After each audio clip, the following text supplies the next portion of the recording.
Good afternoon, everyone. Today we will discuss about the overview of operon. We will discuss about structure of operon and types of operon. So this is the regulation of gene expression. Means you know what is gene expression, that is transcription followed by translation and synthesis of protein molecule from the structural gene. Regulation of gene expression occur at various levels. And in the operon control, we will discuss the regulation of gene expression at the level of transcription. So, as you know, the genomic DNA consisting of both structural genes as well as regulatory genes. Structural genes encode proteins, or you can say encode the products which serve as a cellular enzymes and structure.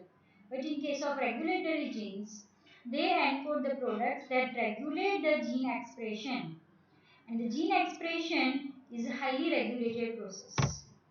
Operon is a coordinated group of genes which are all transcribed together and regulate a metabolic pathway as a unit. In 1961, two French scientists named Francis Jacob and Jacques Monod at Pasteur Institute of Paris, they proposed a mechanism to understand the control of gene expression in the form of operon model. So you can say operon is a part of genetic material, or it is a part of DNA consisting of structural genes and regulatory genes. There are two types of operons, inducible operon and repressible operon. This picture illustrates the structure of operon. You can see over here, these are the structural genes which are transcribed together and they are controlled by a single operon. So, as in discussion we have said that it is a coordinated group of genes which all transcribe together. You can see over here in this figure it is mentioned as A, B, C and D. Four structural genes. They transcribe together and controlled by a single operon. They transcribe to form messenger RNA, and after translation, four different protein molecules are synthesized. Now in this particular DNA molecule, you can see the presence of regulatory gene, structural gene, operator region and promoter region. We can say these four are the parts, or you can say structural components of operon. It means that operon consisting of regulatory gene, structural genes, promoter region and operator region. Now there are two types of operon. One are inducible operon and second one are repressible operon. Inducible operons are usually off, means these genes are not transcribed in normal circumstances, and in the presence of certain molecule it is required to be turned on. So we can say that inducible operons are usually off, but they can be turned on by some molecules. The molecules that turn on such operons, they are known as inducer, and so that the operon is said to be the inducible operon. Normally, the inducible operon are those where the synthesis of enzymes required for catabolic reactions. Say for example, lac operon. Lac operon, known as a lactose operon, it's an example of inducible operon which encode for three different enzymes for lactose metabolism. In case of inducible operon, the product of regulatory gene is active regulatory protein. The product of regulatory gene is active regulatory protein in case of inducible operon. This is also known as active repressor.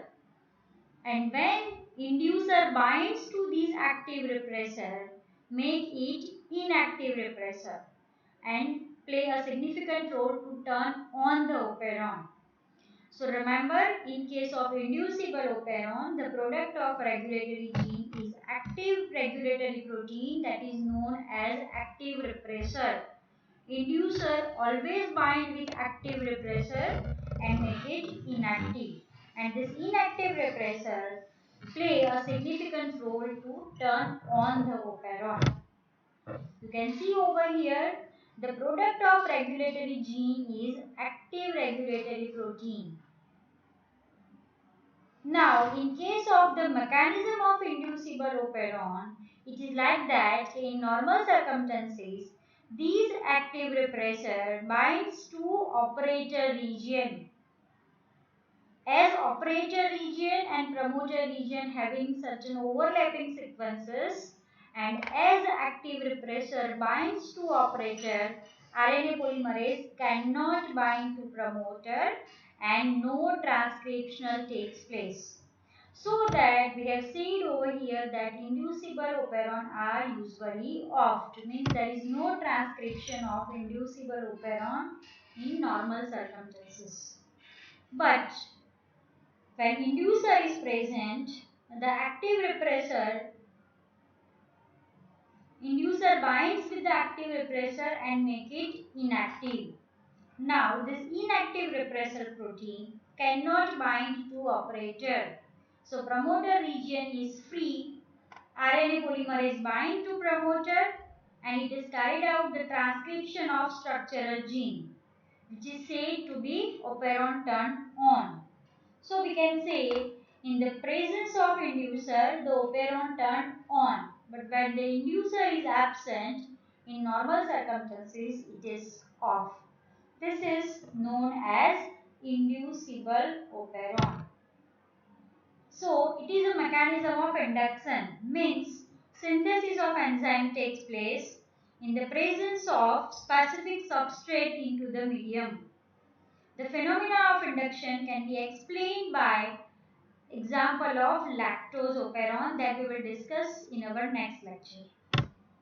Now the second kind of operon, it is known as a repressible operon. It is having entirely revert mechanism as inducible operon. That repressible operon is usually turned on, but then requires some molecule to convert into the off. So, an operon that is regulated by co-repressor, it is called the repressible operon. These operons are usually on, but it can be turned off by some small molecules. These molecules act as a co-repressor. In case of repressible operon, there is a repressor which is in inactive form. We have seen over here into the earlier slide that in case of inducible operon, the product of regulatory gene is active repressor. Whereas in case of repressible operon, the product of regulatory gene is inactive repressor.